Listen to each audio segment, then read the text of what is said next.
Mayong gabi, ang ato karon nga hisgutan mga igsoon kining mahitungod aning pulong sa Dios o ang Biblia.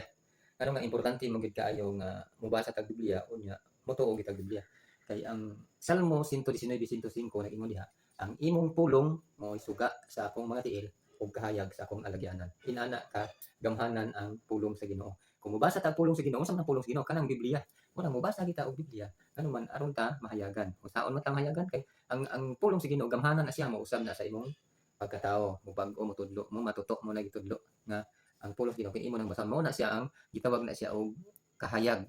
sa alagyanan nganuman kun magbasa ka og Biblia matin-awan ka sa sayop nimo nga panghunahuna unya ang Biblia mo'y motudlo nimo ang pulong sa Ginoo motudlo nimo kung unsa imong buhaton mobadlong nimo kung unsa ang mali nimo nga ginahimo unya motultol nimo sa tama nga dalan ngadto sa kinabuhi muna nga giingon di ang pulong suga sa imong alagyanan kun motuo ka sa Biblia o mutuo ka sa iyang pulong. Pero kung dili, pagbasahan ka og Biblia, kung maingon mo lang ka og para sa mga Hudiyo, dili na para sa tua, muna ang atong kinabuhi, dili gyud mabag-o. So, dili gyud ka mausab. Kung sa may mo makuha sa kanang pagbasa nimo pulong sa Ginoo. Ang Juan 5:39, kinabuhing dayon. Muna nga ang pulong sa Ginoo mubag-o gina sa tawo. Kunya, kung mabag-o na ta, madawat ato ang kinabuhing dayon. Nga naman kung dili ta mo basa Biblia, kung dili ta mausab ang igsoon kay ang Biblia mo na mutudlo na to ug mugiya na to sa angay na tong himuon. Una sa mga akong mga kaigsuonan nga mga RCC nga di gyud motuo kung maghisgot lagi tag sugo sa Ginoo, maghisgot tag pulong Ginoo.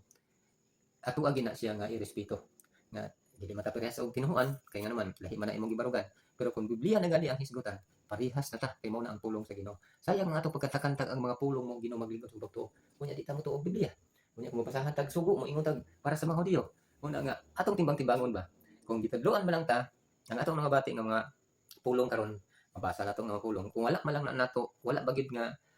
nahimo bitaw nga sa atong hunahuna o sa atong pagkinabuhi kana bang gihatag na sa imo para manguna murag hatag natong iwag pero kung dili gina nato dawaton dili gina siya magpulong sa atong kagalingon bisan pagkapila pa ta tagaan og mga pulong sa Ginoo diha kung dili nato dawaton mo na nga kung unsa itong makita kana bang i-open nato atong hunahuna nga ato lang dawaton kung dili man makaya nato dili nato kana i-accept kunang ipalaagi lang nato dili nga mura kita og masuko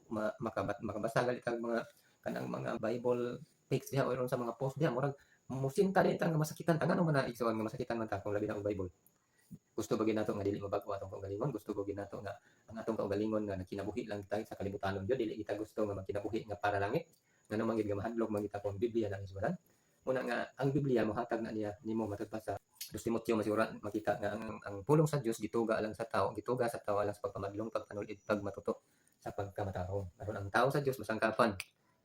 ta mahibalo ta kung unsa ang angay o unsa ang dapat natong himuon kay kung mag-angkon lang ta igo lang ta moangkon nga reliyoso ta unya dili kita kabalo mo adjust dili kita mo control sa tong kagalingon bisan diri lang sa pagamay nga mga may mag-post diha dahil tag ingon nga gamiton nito ang ngalan sa kaaway atong ihatag sa iya kay mao ni sakop sa kaaway kami ang Tinoo dili gina mao igsoon ang ato agad nga atong ablihan atong hunahuna para masabtan nato gid unsa gid ang kamatuoran kay kung atong isirado kana di kita kibalo sa angay natong himuon muna nga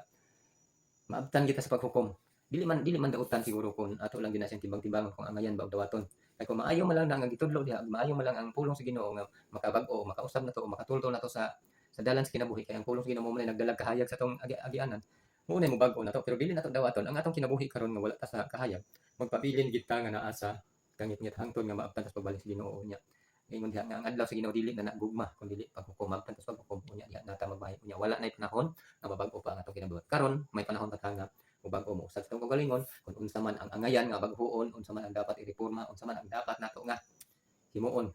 para mahimo kita nga takos diha sa Ginoo himuon nato mintras man panahon pa kay karon panahon pa karon sa pagpangalagad kay kung mabot ang adlaw sa Ginoo hukuman ta sa atong mga binuhatan nya wala gid tay wala gid tay himo nga maayo diha na mabot ang pagmahayo nya wala ulahin ang tanan una karon ato gyud nga timbang-timbangon dili nato isirado tong hunahuna ato gyud ablihan nga makasabot ta ug dili ang maayo gid diha mga igsoon mangayo gid ta sa giya sa balang espiritu nga masabtan nato unsa gyud ang tinuod unsa gyud ang angayan nato himo asa gyud nga dalan ang dapat nato